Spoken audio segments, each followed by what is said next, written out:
In everyone's hearts lies the longing for adventure, the open savannas, the wildlife, the colors of the rising sun, and the warriors leaning on their spears watching their herd.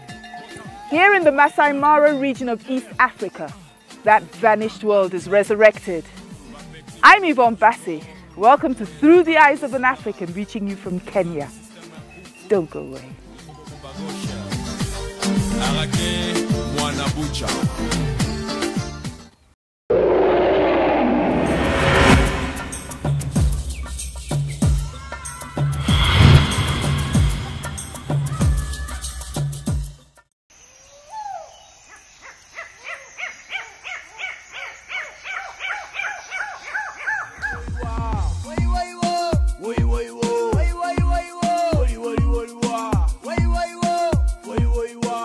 The picturesque sight of red-caped Maasai in the midst of cattle is a constant feature within this Mara region of East Africa, as their nomadic nature causes them to wander from place to place on a continuous search for water and grazing land.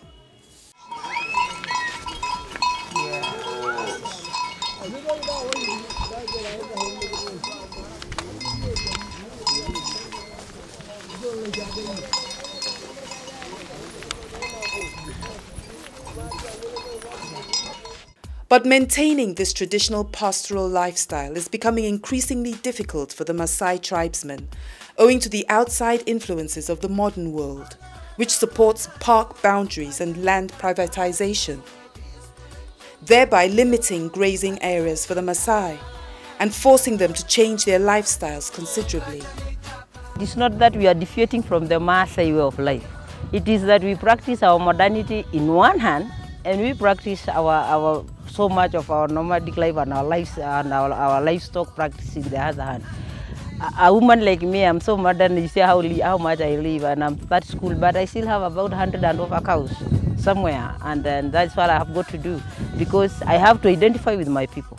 Although, of course, with time, I think with time, we will do a little bit and reduce the number of our livestock, given the farms being occupied and being agriculture being taking place in other parts of the farms. But still, even if as modern as you are, as educated as you are, you still have to identify yourself by keeping reasonably amount of cows. Many projects and outreach programs have also been helping the Maasai find ways of preserving their age-old traditions, while also balancing the educational needs of their children in tune with modern times.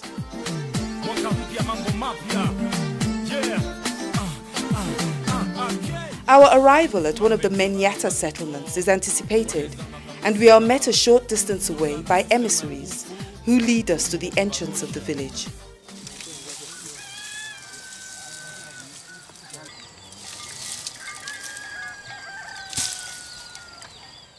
Entry into the settlement is preceded by a simple ceremony involving the removal of a specific number of twigs, barring the entrance into the homestead, thereby signifying acceptance and welcome.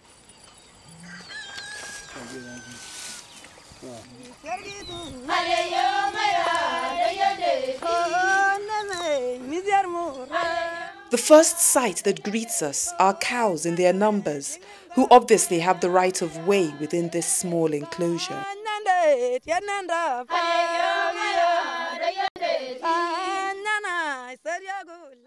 An elderly woman supports the hind legs of one of them with her head and milks it with practiced skill.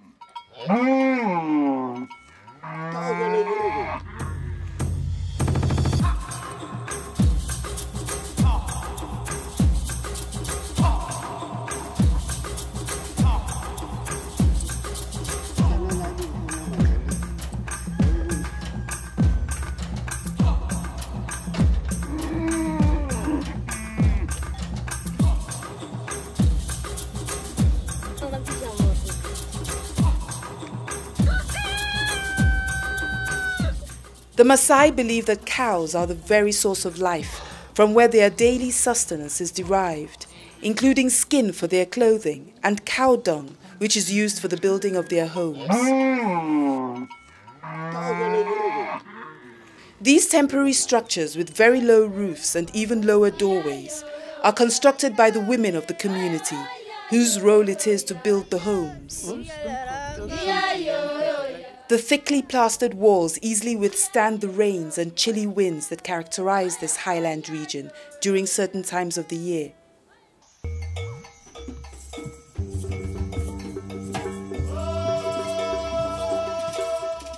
Within the smoky interior of the hut, breakfast is in full progress, with a Maasai woman busily stirring a favorite meal known as ugali, which is a combination of cornmeal and milk.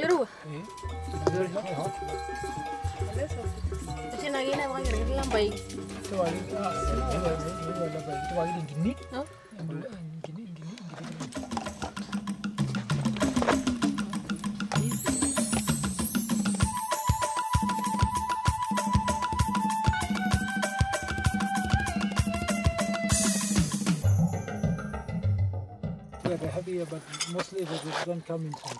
The way it feels, it feels warm and...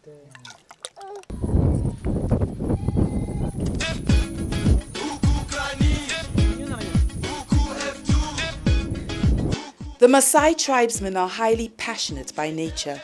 They are bold in their choice of colors and love to adorn themselves with striking ornaments and trinkets, which set them quite apart from many other ethnic groups within the African continent.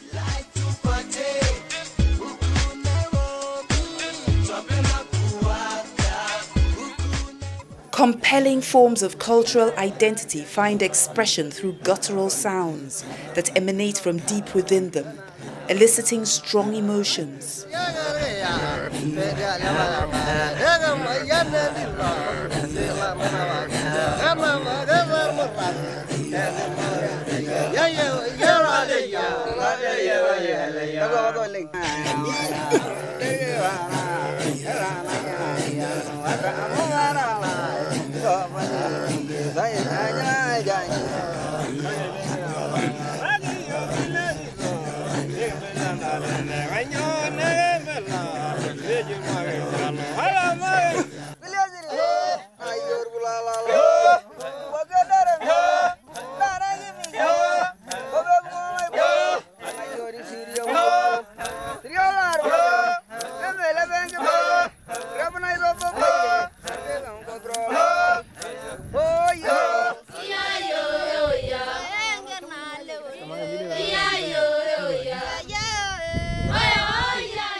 The Maasai women play a more subdued role in the scheme of things.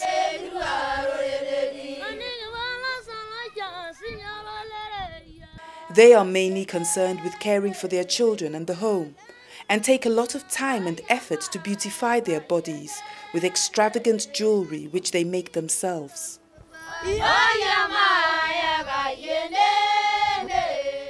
Things are already changing somehow, because there are some Maasais that are not original Maasais anymore. You see them, you know, they have started leaving some of this culture. Some of them don't pierce their ears anymore, and some of them live in the township. What can you say about these Maasais that are beginning to change?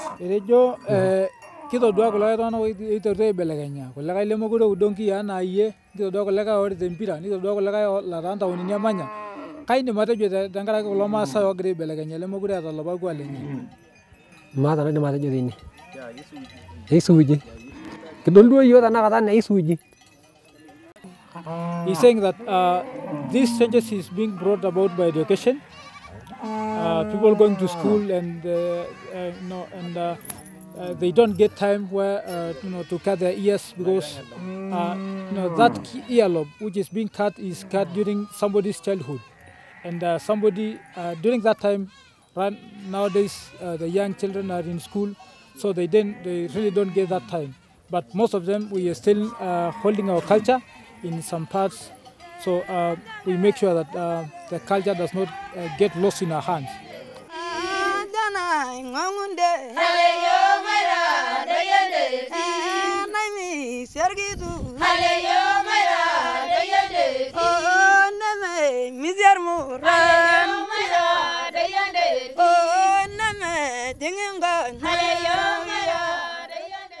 The drinking of cow blood is a common practice with the Maasai, who believe that it makes the body stronger and warmer while building strength in both the young and the elderly.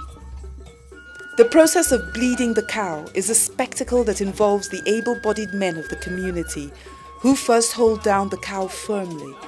An arrow is shot at close range to puncture the jugular vein of the cow.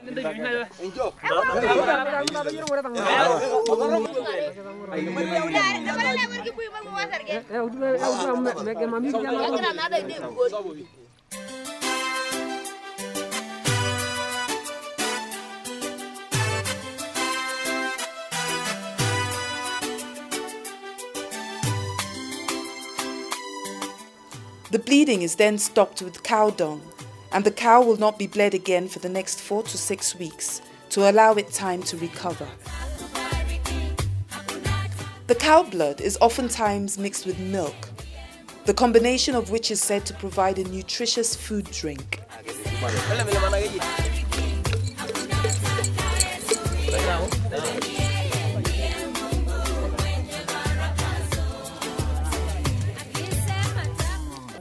Well, with that, we've come to the end of this week's edition of Through the Eyes of an African. And from the Manyata settlement here in the Masai Mara region of Kenya, it's Yvonne Bassi saying, it's been a great privilege having you here with us. See you next week.